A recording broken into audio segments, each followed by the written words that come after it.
Hey everyone, Sean here, and today in this video I am very much wanting to talk about the Netflix Cowboy Bebop live action series, or just Netflix's Cowboy Bebop simply, which is based off, of course, the anime of the same name. It's an original anime series, so there's no manga or there's no real other source, I believe, material other than the anime, and then here we have the live action. And I definitely wanted to. I have definitely have things to say about this 10 episode series. But before we get into all of that, please like and subscribe. It really helps out, and I really do highly appreciate it because even though it is simple to do, it's a lot more helpful than one would think. So, and that goes to, of course, everyone else on YouTube, right? So please do so. It really helps out, and I again thank you very much for tuning in. So, what are my thoughts overall for Cowboy Bebop from Netflix?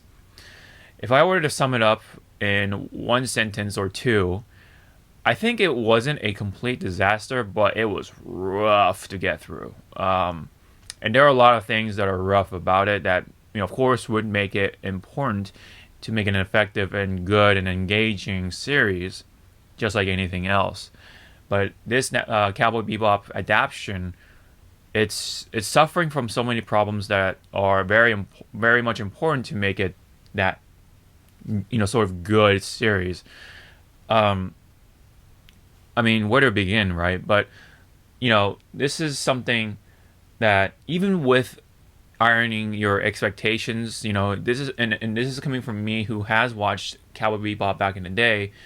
Firstly in English, funny enough, and then someday maybe I'll watch it in Japanese. But either way, I watched most of it, or at least, have an extent of the basis of how, Cowboy Bebop starts and how it ended. I definitely remember the last episode featuring Vicious and Spike, and that final duel, man, it was something. It was one of those things that would stick to you for a very long time. Now, I don't remember the in-betweens, like, precisely. It's been a long time. I watched this as a kid, as a younger teenager, whenever this was out on Adult Swim, and, these were out late night, so it was hard to catch these, unlike nowadays.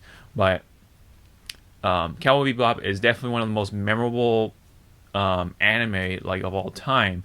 It's a treasure, I guess you can say, for any anime fan who wants to get into anime. This is one of the things that has to be watched before you die, sort of thing. I think that Cowboy Bebop is definitely one of them. It's a pretty short series, and yet it's very effective, and I think it'll hit you more ways than one. So, with all that said, now we all know coming in that watching these live action adaptations of anime or video games and even Marvel comics, aren't gonna be the same thing. There's always gonna be different no matter what, and you just want to expect to be different from the source material. And I had to have those expectations to be ironed into my brain before watching this, and even with that mindset locked in place, it was still really rough to get through. There's just so many things I want to say. I don't know where to begin, but I guess we can start with this. The length of these episodes were ranging from 40 minutes to an hour. I think half of the episodes were an hour each, just about roughly, and then some of them were 40 minutes each, something like that. But even with that amount of time, or even with the shortest episodes, they were twice as long as an anime episode, which tends to be around 20 minutes to 24 minutes, depending on what it is. And even with more time, they achieve not being able to, really expand and really, explain things about what the things they wanted to present here. I felt like they just bloated the wrong areas, or they expanded upon the wrong areas, and they just wind up being filler that takes up more time to get to the more juicy stuff. So it just felt bloated, and so the rest of the good stuff kind of felt like they were rushed through. So it's such a weird achievement. How do you do that? You have all that time, and yet you can't be able to tell such a long and engaging story. It's important to be able to do that. If you're going to do an hour long series or an hour long episode, you want to definitely keep those people engaged and held in their place instead of falling asleep or wanting to do something else. And unfortunately, I don't think Cowboy Bebop from Netflix was able to really do that effectively, unfortunately. And there's just so many other problems besides sort of the pacing or how the stories were told. So instead of, overall telling the story about the crew, they just kind of talked about the other things that were relatively in the background, kind of like, things that were supposed to be left a mystery. And instead, they expand upon those, and they just explained everything. And at the same time, they don't explain everything. So it's like it just feels like bloated filler. It's kind of like like a fast food meal. So that's filled with like all this garbage before you get to the actual main course of the meal, or even the main course meal has all this unnecessary crap before you even get to the meat of things. Like it's just kind of what it felt like overall. It's just kind of, you want to, introduce Cowboy Bebop, to your friends who haven't watched it, and then for some reason, that wasn't available somehow, and so you just show them the Netflix Cowboy Bebop, which is kind of like, taking your friend to that the music concert that you want to really show them, with the songs and everything, but you just wind up taking them to the cover band instead. That they play the same songs, but they don't have the same sort of gravitas and the rhythm and the tone and the, you know what I mean? Like it's definitely not the same, even though they are singing the same tune. Same thing here. Obviously, they're taking a lot of things from the source material, and they say that they wanted to do some things different, and yet they are doing things that are the same, but at the same time they just really screw it up. So it's like almost like it seems like the writers had no idea what the source material is all about. And I mean, I'm not gonna sit down and say what Cowboy Bebop is really all about, but I just remember that the characters were very engaging. They were very memorable in their own right. They all had their sort of, quirks and just their, sort of their gimmicks and everything else. And yet here, it's like you don't really get that. And it's really hard to see them becoming a team. It just felt like so, like, snappy in the worst way possible. They just rush things.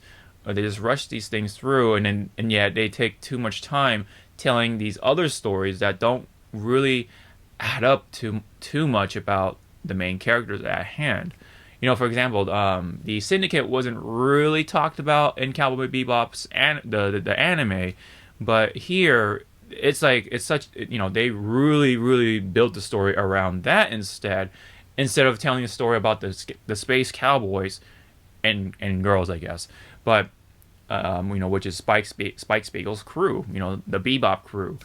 It's so that there is kind of a damn shame, really, because you don't get to see sort of the live action take on how the Bebop crew sort of grows. And I wanted to point out the things that I've heard from other reviewers, such as Moist Critical and Maximilian Dude, who one is a very avid fan, and the other is just someone who just watched Cowboy Bebop, and shamefully so. I think that was his first time watching Cowboy Bebop ever. So I think he still has the anime to sort of appreciate after that, to wash off that backwash or whatever. Anyway, so I'll speak Maximilian's point first. He makes a good point that watching this version of Cowboy Bebop, the live action one, is like, playing DMC to Devil May Cry. So DMC, the one with Dante, or this Dante right here, there were a lot of controversies surrounding this game back in the day. I definitely can remember like it was yesterday. A lot of people say this isn't Devil May Cry. Why does the main character look like this? Why does Dante look like this? Blah blah blah. And that's just kind of what it is here, sort of in a way. The MC, while it does have redeeming factors like the gameplay being really fun, from at least what I've heard, I didn't play DMC myself, but from what I've heard, the gameplay is good, but the story was overall too different, I guess, to the point where it really doesn't feel too much like the source material. And of course, this was made by a different team, so they had their own different take on what Devil May Cry was to them. So again, sounded kind of like the same thing here, except that unfortunately Netflix Cowboy Bebop doesn't have too much redeeming factors. Of course, you don't got the gameplay in here. This is just you watching it through, so that makes it all the more just grating to get through in that sense. Now on to Moist Critical's point, and this is coming from someone who hasn't watched the anime, unfortunately, and went straight into the live action, which, yes, by many fans consider a sin of sorts. But anyway, he says that basically it's like watching professional cosplayers reenacting a scene or scenes from the show, the anime, of course, at a convention of sorts. And that's pretty much what it felt like for a lot of these scenes, how they were delivered in Netflix Bebop. Netflix Bebop felt like they didn't do enough takes. The directors or the crew, the production crew, just felt like they just didn't do enough to really make sure these scenes were done right or delivered right. And there are a lot of times where the acting and a lot of the things that were said on top of that, that's like the cherry on top. It really felt like, just like a lower budget stage play at times, with the elaborate sets. It felt like the budget went into the sets more than the acting or the writers, and just like the direction and all that. That's kind of what it felt like. So again, it felt like professional cosplayers trying to act out these scenes from the anime at a convention center. I wanted to now touch upon the characters, starting with, of course, the main guy, Spike Spiegel. He goes by the name Fearless in this one for some reason. I don't know why they really insisted on that one, but okay, I mean, different take. Alright, I guess it makes sense to have a code name like Vicious, so you gotta have it balanced out with Fearless, okay? They're trying to make him into this dynamic duo of sorts. Even though I don't think that really all happens in the anime, from what I can remember, and this, the opening dialogue when they get to that flashback episode was such a weird thing to start with. Of all the things you could have write about, that's the one thing you want to write about. You know what I mean? Maybe I'll get to that in the spoiler section, but man, it's just weird. But anyway, back on this Spike Spiegel, I digress. He's pretty much overall very one-noted, unfortunately. I know John Cho did his best to make it work, and from the tone, like the voice and everything, I mean, he does have it for a live-action Spike Spiegel. But when it comes to the gravitas of his character, the actual dialogue for him, and the story to tell, and the arc that he goes through, does not hold as much water as the anime Spike Spiegel, unfortunately.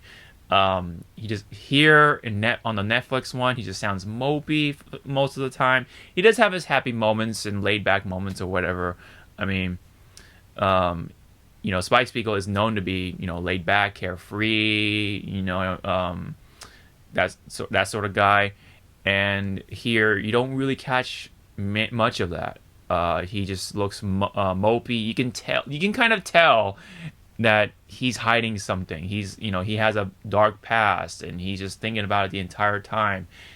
And unfortunately, that's like the forefront of his story, and you have to see it over and over and over again instead of him being the more happy, laid back kind of guy that we all know from the anime. It's very that part is also grading itself.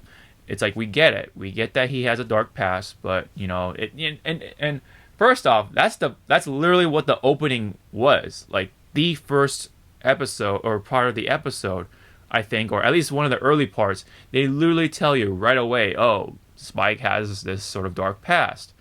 And so it kind of ruins almost the mystery of what Spike Spiegel was, which was the point in Cowboy Bebop, sort of. It just ruins it. It really taints of what makes it all the more, mysterious and cool, and at the same time, like revelating in that sense. So Spike just he really makes it clear, at least here, that he has something hiding. He's hiding something under his belt, which is the whole thing with the syndicate. So it just kind of winds up being this mopey, more stoic, more stern Spike overall, and he doesn't even change. He doesn't even you don't really get to see him trying to hide it, other than oh, I can't tell you, that sort of dialogue. And we'll get to the dialogue later on, but oh man. Now, another character from the Bebop crew, of course, is Faye Valentine. There's another character who got kind of botched or butchered, or however you want to view it, but she's definitely different. She's definitely not the Faye Valentine you would want to see, or you would like to expect, coming from the anime to here. They did a lot of things that don't really necessitate this sort of thing for Faye Valentine. They definitely changed up her character. She's they do keep the cryostasis thing with Faye, but the whole point of Faye was that because of her past and putting into cryostasis and all that stuff, her social skills weren't or social cues and social skills weren't exactly that of a more normal person. So she isn't exactly trusting immediately, and it took her a long time to build up that trust with the Bebop crew. And first off, she came off as very, very much like a bitch, in the sense that she kept stealing and all that stuff. But she has an arc and progresses over time. It becomes much more trusting, and she becomes over time very much good friends with the Bebop crew, and they become much more of like a family almost. And you don't really get to see that here, unfortunately. All that stuff gets thrown out of the window for the most part with this Faye Valentine. She kind of comes off something from like a Seth Rogen movie, or just like those movies with that sort of plot points, where the female is kind of like raunchy or like just cusses a lot, like, and just says what the fuck a lot. It's just something. It's just her character. This character fits more into those kind of movies, like Hangover and Pineapple Express and those kind of characters. It's really hard to pinpoint pinpoint the term of what those kind of characters are, but they come from those sort of movies. I felt, or this Faye Valentine kind of came off from those sort of movies, and hardly any of the Faye Valentine that at least I know made it into here. And I'm not I'm not gonna even complain about the outfit. That's the least of my worries.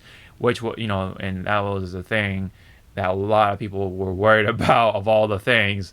Not so much her character and how it's written and how her dialogue and everything else was. No, a lot of people were worried about the outfit. She tends to wear the more skimpy outfits in the anime because of her past and kind of who she was or is. in a way. But here, again, you kind of lose that, I guess. But the outfit itself is not to worry about. Again, it's just her dialogue and her character, which is rewritten for the worse, in a way. And there is definitely a level of pandering for today's audience. And speaking of that, we'll get to a certain character later that was severely butchered for the sake of pandering. But again, Faye Valentine just wasn't written well, or even adapted to live action well. Just kind of came off as sort of a cookie cutter kind of character from those Seth Rogen type of movies. Not saying that Seth Rogen's bad, but having that character trying to fit that sort of character into Faye is the problem here. I mean, much of the stuff that you see from Faye, I feel like they really tried to make her like this, the comedic character of the crew, and they made her funny by saying cuss words and saying some unnecessarily funny stuff either. They try to drive that into our heads, like, this is supposed to be funny, laugh with me or laugh at me or something like that sort of point. But overall though, she just is not the same Faye, not even like the slightest. There are some traits, I guess, that carry over, but again, this is something that probably the writers did not understand what made Faye in the first place. What made her a memorable character in her own right in the first place. Now, let me talk about Jet. Jet is probably the most faithful of all the characters. Jet felt the most organic of all the characters coming from the anime to live action. And I wanted to credit the actor for Mustafa Shakir for nailing Jet pretty much for the most part. He definitely did his best, and I think it came out the best out of all the characters within the show. Now, yes, Jet did get some changes with his backstory. Like, he has a daughter. I think they talked about his ex-cop story a little more or less, right? But the biggest difference, of course, is that he has a daughter back at home or whatever. And that wasn't something I didn't mind too much. But overall, I liked his dialogue the most. I felt like even the look was like kind of the cherry on top. Like, I didn't mind the fact that a black actor is playing Jet Black. I felt like he just fit right into the Jet Black sort of glove.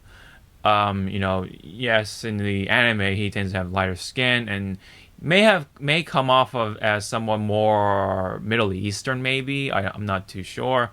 But he definitely has lighter skin. But here, this live action Jet Black comes off.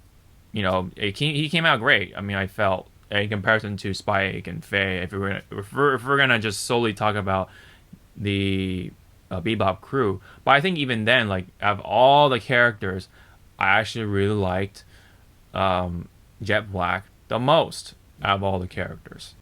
One of the most horrific factors of this show, I think this, and I don't blame people if they call this or call this point the worst aspect of Netflix Bebop. It's the dialogue, man. The dialogue and the writing of the show was so weak in this. It really shows that the people who were working on the show, or most of them anyway, don't really understand what made Cowboy Bebop great in the first place. I mean, but let's just go with the dialogue solely for this point. A lot of the dialogue felt really off. It just felt like, what? And it really comes off as just meme material for a lot of people to use to just make fun of the show in the worst way possible. And it's such a bad way. Of course, there's that infamous scene with the blackmail scene, right, where Jet talks to his old friend or acquaintance for information, and the old friend, who's named Woodcock, funny enough, who is an original character, which, yeah, I mean, that kind of makes sense as where is this going, but they were talking, and then Jet was like, I want information, or I need information, I'll be willing to do something for you, I guess, sometime. And then Woodcock, I guess she has a thing for Jet and wants to be flirtatious with him, and wants dinner and something else with Jet Black sometime. And then Jet says that sounds like blackmail, and then she pretty much says, "Yeah, you're definitely black and you are male," or something like that. I know I'm butchering it, but that's real. That is something that got passed and written into the final project, and it was just like, what? How? Who let that pass? Why? Like, who actually read that out loud and thought this is a pass? Like, okay, this is gonna be in the scene. Now the actors, while they do have creative inputs, right? I mean, they can only have so much, and I'm pretty sure someone in the acting crew thought, what? Like, at least you made that sort of face. But they just went with it because they're actors, and that's unfortunately sort of the power they sort of have at the set. Now there are times where the director and those parts of the crew are understanding and maybe willing to make changes, but it looks like the director and those parts of the crew had all the power, or wanted to really hold on to that power, and really were insisting that this is funny, or this is good dialogue, or just something, right? Just something witty and funny or something. I don't know, but it was just bad. And that's just one example. There's other examples that I could probably say, but a lot of the dialogue was just not. It was just subpar. It was weak and just horrific, more ways than one. And with the writing and the tone at times were off. The humor, man, it was something so off as well. That's another thing I can solely talk about for this review. Let me give you one example. So first off, the humor comes off something like something you would see from like Austin Powers or this Adam Sandler movies, and more specifically, I'm going to make a comparison to Mr. Deeds, which I would never ever thought I would make a comparison with Cowboy Bebop and Mr. Deeds. But anyway, it'll all make sense in a bit. So there's a scene with in one of the episodes that feature the eco-terrorist who has a bomb or grenade that morphs people into trees, which I believe was based off of course, from the anime, where instead it was changed from, I think it was like apes or primates or something like that.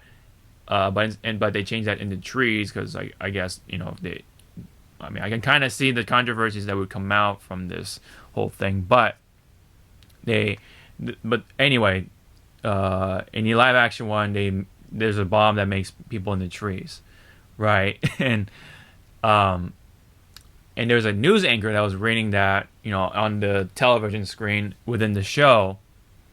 And after reading that headline, the anchor breaks character within the show. So it's almost kind of like breaking character on purpose within the show to make a joke. Like, the anchor kind of like pretty much like is out of character or out of their role or job just to be like, what? Really? That really happened? What the fuck? That sort of thing. That's something you would see something like in the Adam Sandler movie, more specifically Mr. Deeds, where there was a scene during the low point of the character, Deeds, and the company that Mr. Deeds was about to inherit, the stocks were going down or something like that. The value was going down, and not only that, I think the rest of the staff of Mr. D's company was starting to take over because they wanted to actually drive out Mr. Deeds. And they were firing and laying off employees left and right. And there was a news anchor that was reading the headlines about this whole thing, and breaks character as well, and says something along the lines of, "Wait a minute, I'm owned by that company." Well, that sucks, and that was pretty much the scene. So again, it's like very much that same tone, but in Cowboy Bebop, which could have worked, of course, but the way it was written, everything is written. It's just it really comes off as something really, really it just doesn't match the tone. It's just very off to have this sort of humor, and overall, the dialogue and the tone and everything. I felt like the people who were working on the show wanted to sort of emulate the '90s sort of tone for something for 2021, and they definitely did it in the worst way possible. Just like some of the '90s movies, they try to emulate the '80s, and they kind of did it bad there too. There was definitely plenty of those sort of movies in the '90s, trust me. And yeah, there's definitely bad movies that try to do that. But same thing here. This writing, this tone, just really comes off something you would see in the '90s, for at least a lot of the scenes in here anyway. Not all of them, but it really comes off as really bad. And with that, because the tone is sort of all over the place, it really doesn't grab a demographic. It doesn't tell you what kind of audience it's trying to go for. It's just kind of all over the place. It's definitely not for the Bebop fans, but it's also for the new fans.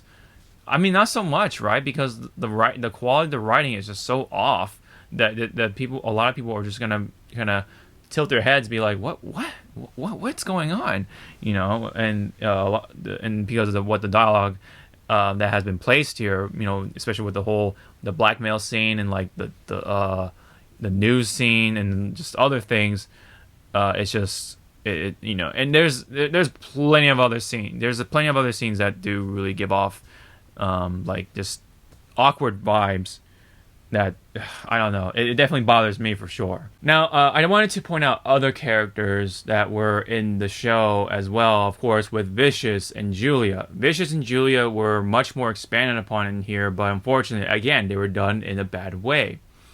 Vicious here comes off overall as this whiny bitch who's supposed to be badass from the show. It's almost like,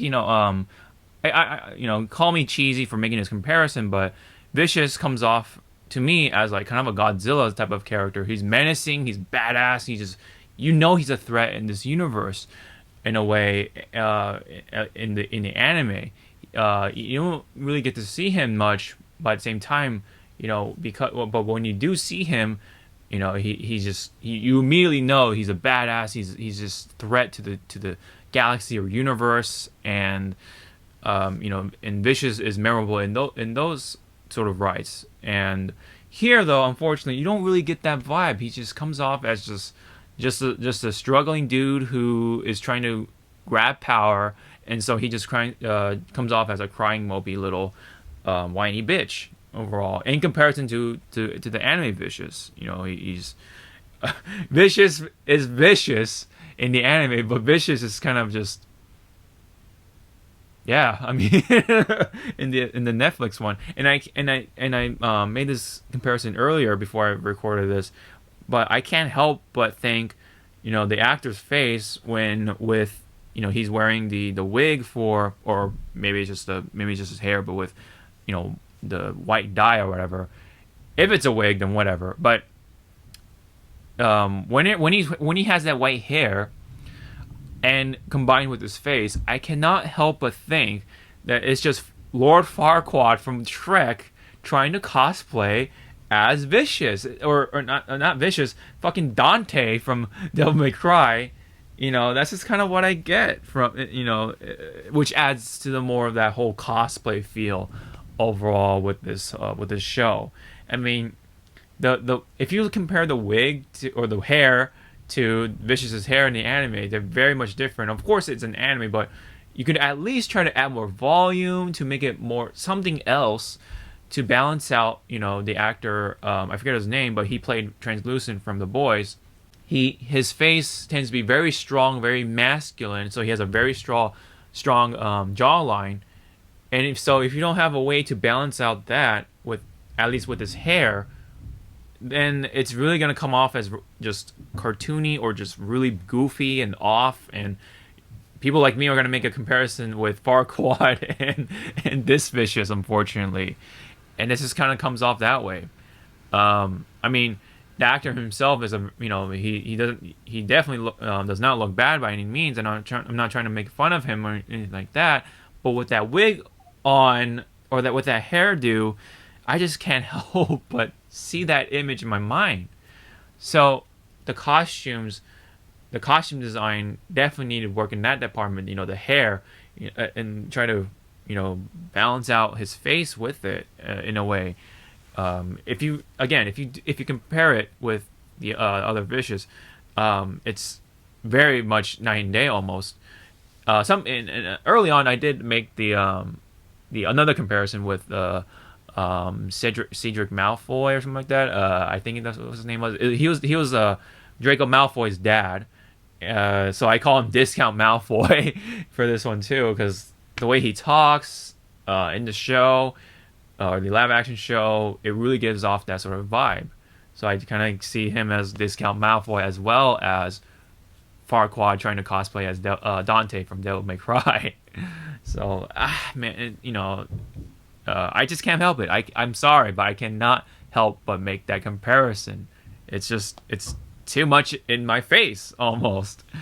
And as I mentioned, Julia was also expanded upon again in the worst way possible, even though she's supposed to be someone who's shown off later on in the show. But you kind of like get the vibe that she is the love interest for Spike later on. And they tried to empower her in this one, even though it seems like because you'll know later on, I guess, once I talk about spoilers, but they do things to Julia that also just butcher her character in a way too. I mean, in the anime, she's an agent for the syndicate, right? So that itself is pretty badass. But in the live action show, she's given the role of a club singer or something like that. So, I mean, I don't know where they were going with that, but she was also written in a way that it wasn't clear. It was not clear of what kind of character she was, which I'll explain more further later on in spoilers.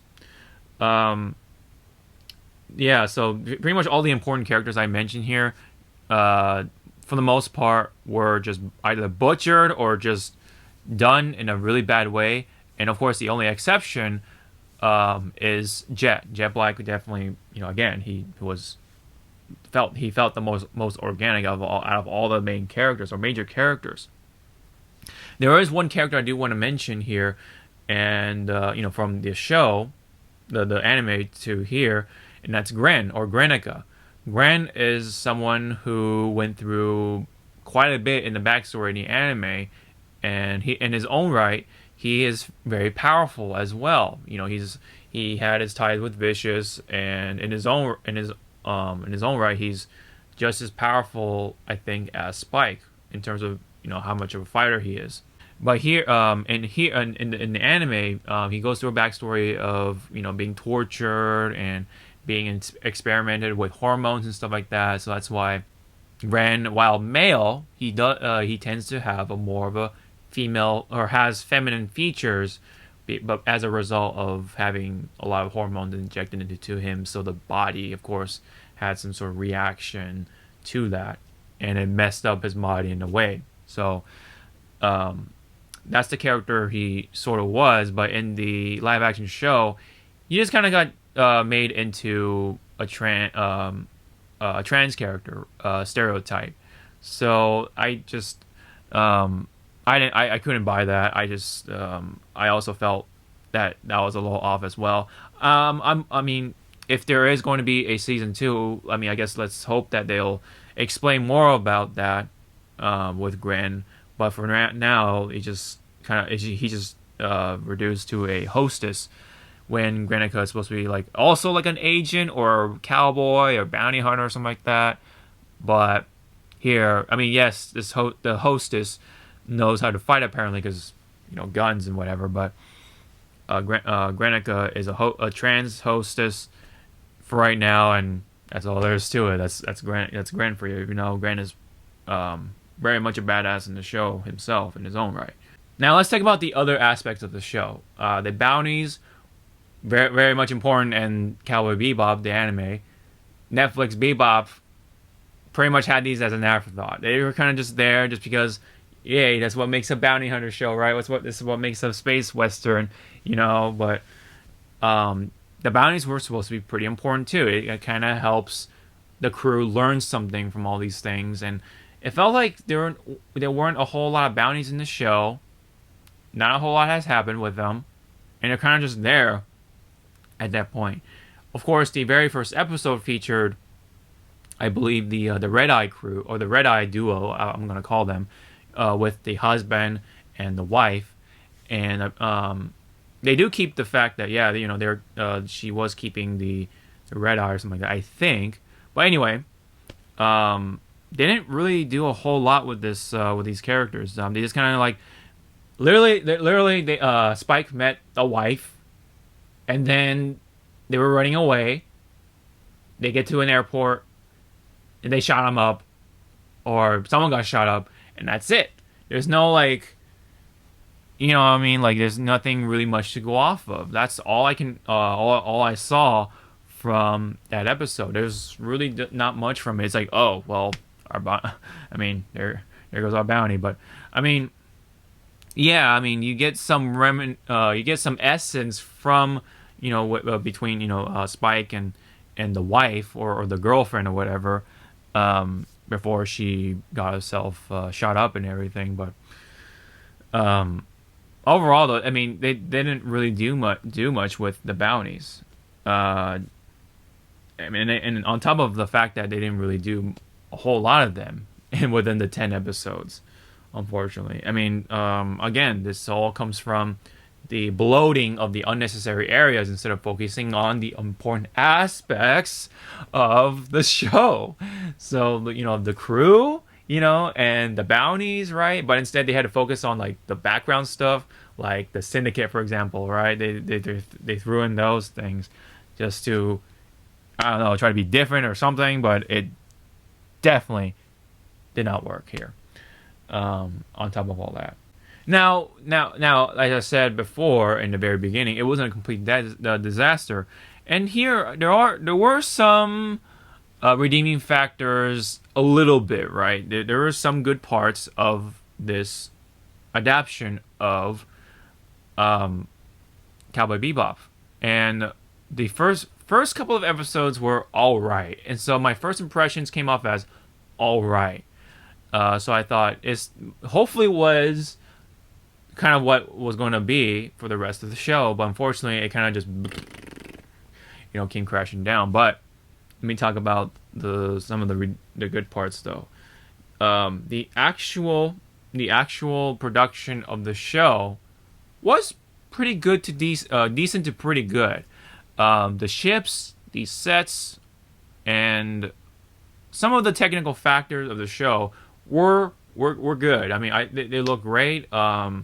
Of course, the Bebop was good. The Spike ship was good, and Faye's ship later on was pretty cool looking. I thought was well done for with the budget given. But the sets felt really authentic. They definitely went with a more of a practical set and not so much of a CG set, obviously. So it had that organic factor to it, and I will definitely give them that. You can see the inside of the ship, being built from the ground up, kind of, with real material. So you don't really get to see that too often with other movies and shows nowadays. A lot of that is all CG, and I'm pretty sure actors miss that, and I do miss that as well.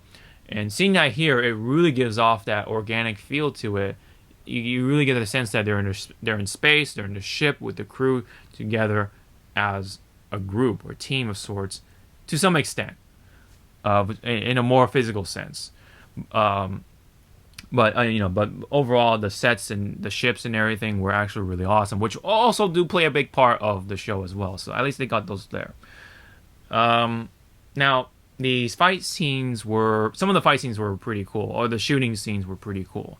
The coolest one one of the coolest ones I can name on top of my head was when Spike, during his flashback as a syndicate agent or bodyguard of sorts, was shooting up by himself. He was shooting up this cartel, this Neptunian cartel, all by himself, and that was pretty cool. I will give credit for the sort of the choreography side of things. I'm pretty sure John Cho did his best really to try to look cool there for the audience, and I think he even injured himself to that point too. So he really tried hard to the point where he did it maybe too hard, so that's why he got injured or something like that. And yeah, so that it kind of shows. So I'll definitely give it that. Some of the fight scenes were pretty good, and there was even one where that's where the comedy kind of came in well. There was a part where Jet wanted to make it to the recital for his daughter, and this is kind of like minor spoilers, but I'll put it in here. There's a part where Jet Black tries to make it to the recital for his daughter, and he holograms himself in to the recital while they were being chased kind of by this mafia or whatever, this space mafia, and Spike was willing to help out his friend and keep them busy, and so Jet was inside this small liquor store or something, and he was like trying to catch the recital. Meanwhile, Spike was outside. You don't get to hear the fight or anything like that, or see the fight in foreground. It's all in the background, so you get to see like Jet's like happy face, while in the back, Spike was fighting out with the bad guys. And I thought that was like a nice comedic touch there.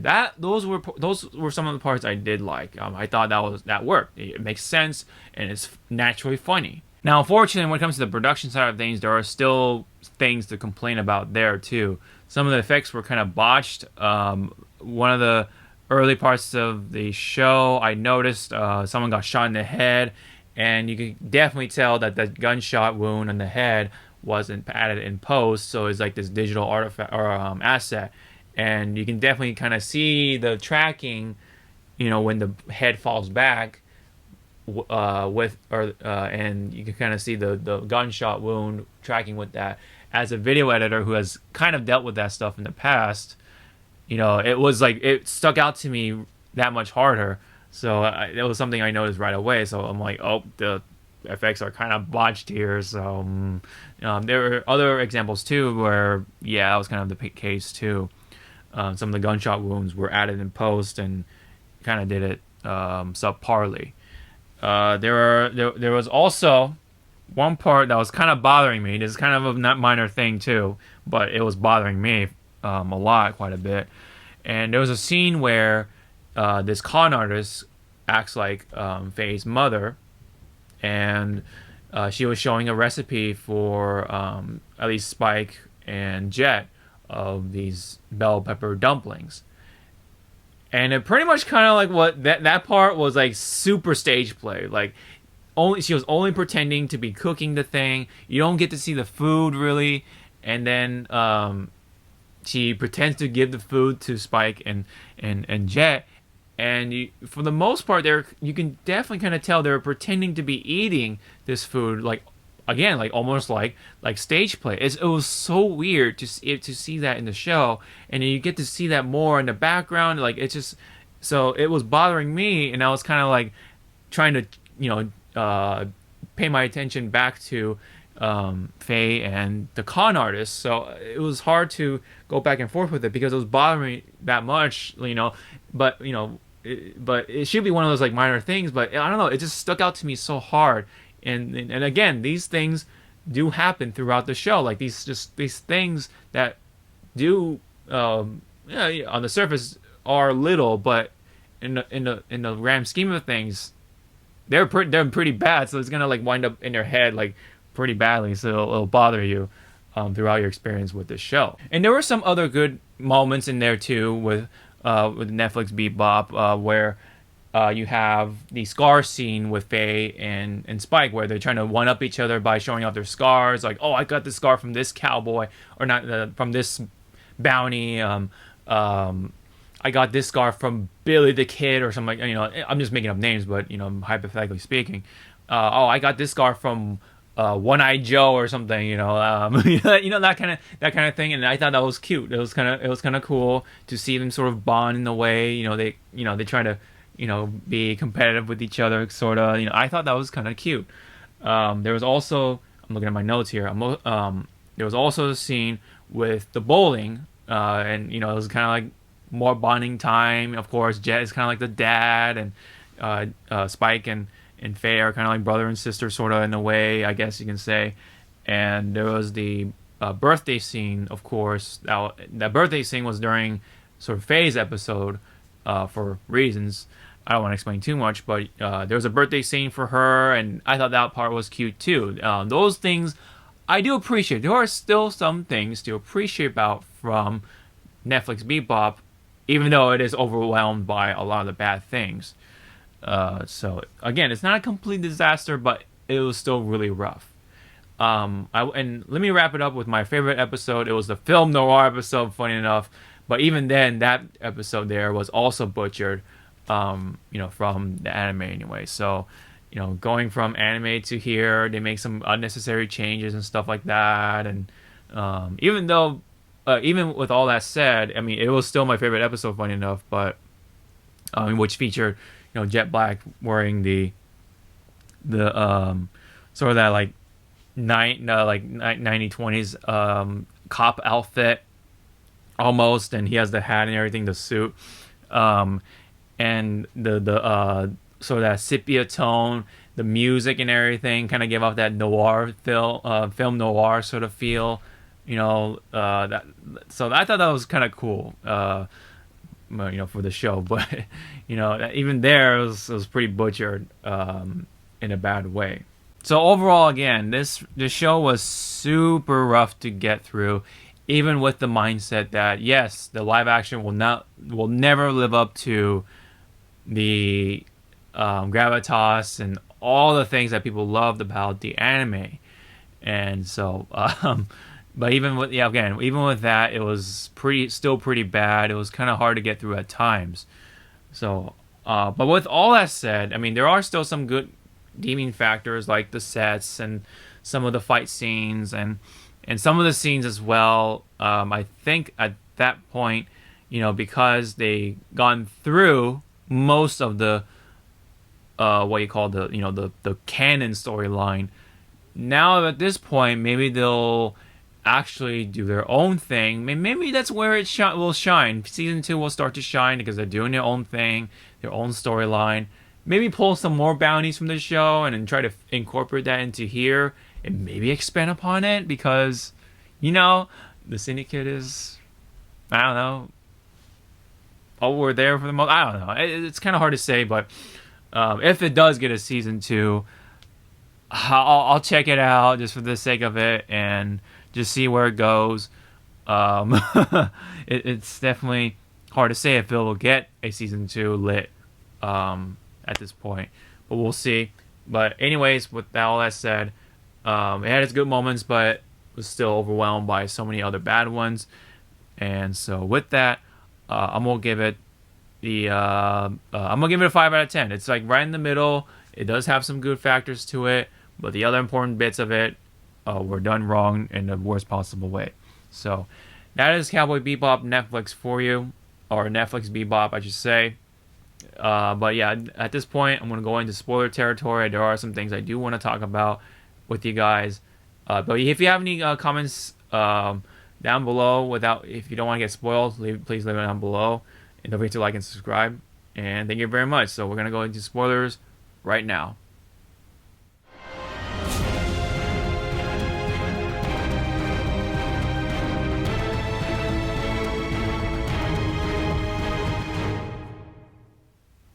Now into spoilers. Hopefully this won't take too long. There are some things I do want to talk about. So let's go back to Julia, right? Julia. So Julia was, again, reduced down to this lounge singer, club singer, whatever. And, but later on, I guess plot twist, she wanted power this entire time. She wanted to take up the throne after the elders of the syndicate or whatever, or who. I think the syndicate is just one gang, and then there's other gangs that the elders are in charge of. But anyway, the elders were eventually killed off by Vicious and whatever. She wanted to plot something for herself to take out Vicious so that she can take up the throne herself. Eventually, because of the final, or after the final battle with Vicious and Spike, or Fearless, Julia comes in with a weapon or whatever, and essentially goes Two-Face and has a bout face, and essentially is now a character who wants power.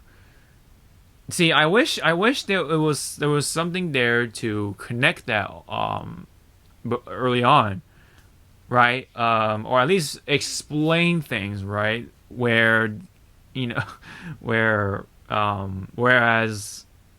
all the other necessary stuff, you can take it out and put time into making Julia more clear as to what her motives were, or have scenes where it kind of indicates that she wants something out of this whole thing. She wanted something out of this whole thing. But instead, you kind of get this like three-way street that you're not really clear of. Is she the ditzy damsel in distress? Or is she someone who wants actual power? Or was she someone who was manipulated to be wanting to have power? At least that's how I see it. And so, obviously, maybe two of them are the most clear, like the ditzy, right, the ditzy damsel in distress, or the the desperate power greedy bitch or whatever. So, because she definitely gave off the ditzy one, very early on when she became a singer. Then again, like right when the final scene was happening, when she shows up, it just suddenly just like that, like she just suddenly turns into the greedy character who wants power and wants to take the throne and take the throne with me, so that sort of thing.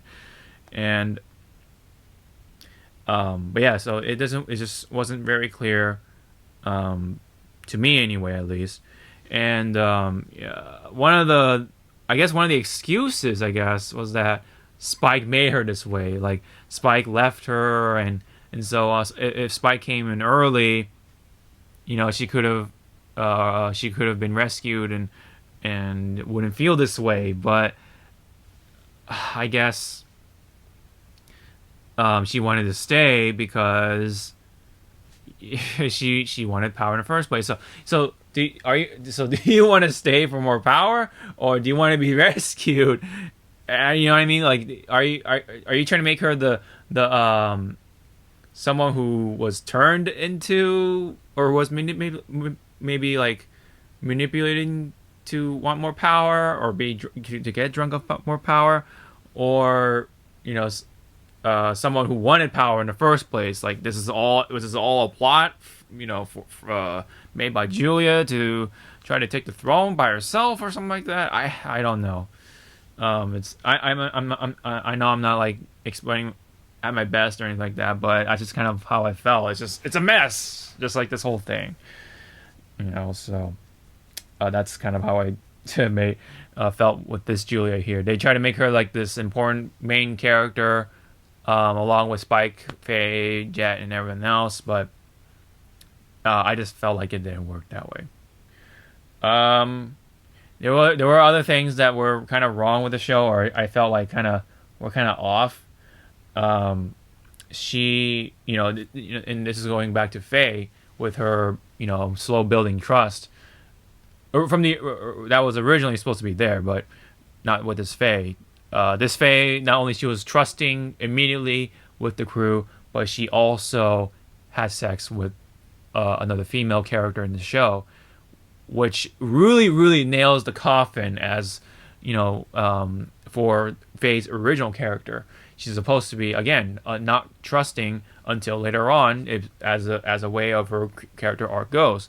But she just immediately has sex with someone, and it's like, what? You know what I mean? So I guess she's either lesbian or bisexual, because she was reading the male magazine, right? Talk about some kinks with the males or whatever later on, but has sex with a female character. So of course, not saying that there's nothing wrong with same-sex relationships and like that, but the fact that she already just met this someone and then has sex with her, has intercourse with her, with Faye's with what Faye was originally so supposed to be, that's where it gets wrong. It's like it really butts heads with what the creators wanted and what what the source material really was. So it comes off also as maybe pandering towards another audience, right? In that sense too, but just the fact that these changes were made, that's what's wrong with it, really. It conflicts with what made Faye all the more memorable. So that whole thing was just kind of like the cherry on top of the changing the character Sunday, I guess you can say. There was another thing I wanted to bring up. Oh yes, I guess I'll bring this up at now. So now at this point, for the spoilers, this is kind of like the final one, almost. But so obviously the ending is a lot different, right? We had Vicious and Spike fight it out, and of course we had Julia, turn face to be this power-hungry woman, instead of being just getting shot up during the end of the episode. Julia dies, and so the one thing that Spike really wanted in his life is dead, and Vicious pretty much says something along the lines of, the snake's venom kills slowly, and essentially what it kind of says is that even if Spike is alive by the end of the show, the one thing he's lost, the one thing he wanted is lost. So in a way, it's slowly gonna kill him on the inside. No matter where he is or what he becomes in his life, Julia isn't there for him because he loved her that much. So whether he's dead or not, Julia isn't there, so he probably wants to be dead. I don't know. Who can really say that? But in this show, of course they don't let Spike die. They don't let Vicious die. Of course, Julia doesn't die either. So it's definitely ending B. This is an alternate ending. So it's supposed to be teasing another season and beyond. They're really trying to drive this out to the outfield to make it look like a home run. But this is definitely like a a grounder. You know what I mean? They're really trying to make this work, I guess. But with all that has come to this, everything that has happened with it within the show, how it was done, and how it was handled, and all that in between, it's really hard to say of how season 2 is going to get the green light. But anyway,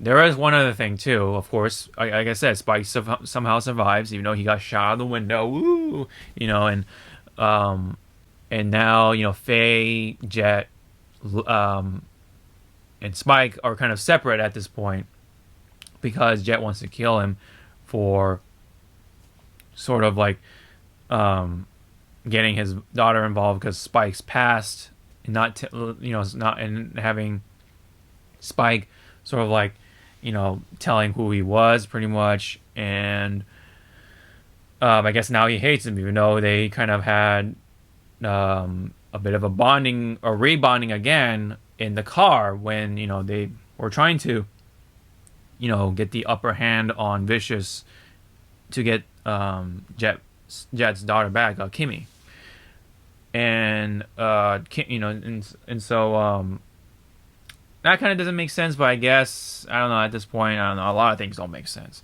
So I guess I don't know. But anyway, after all are separate, Spike's on his own, gets shit-faced drunk, and falls on his face in the alley because he's drunk.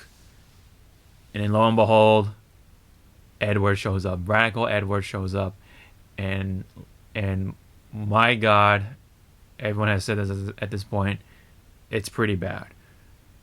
Now I'm not trying to say that the actress or actor, because this actor is binary, tries to do or is given the direction of trying to do Ed 1-to-1, and Ed is very, very, very expressive in the anime. Like, does a lot of body movements, very expressive, very smiley, very happy, happy-go-lucky kind of character, tomboyish on top of that, but very expressive, no matter what.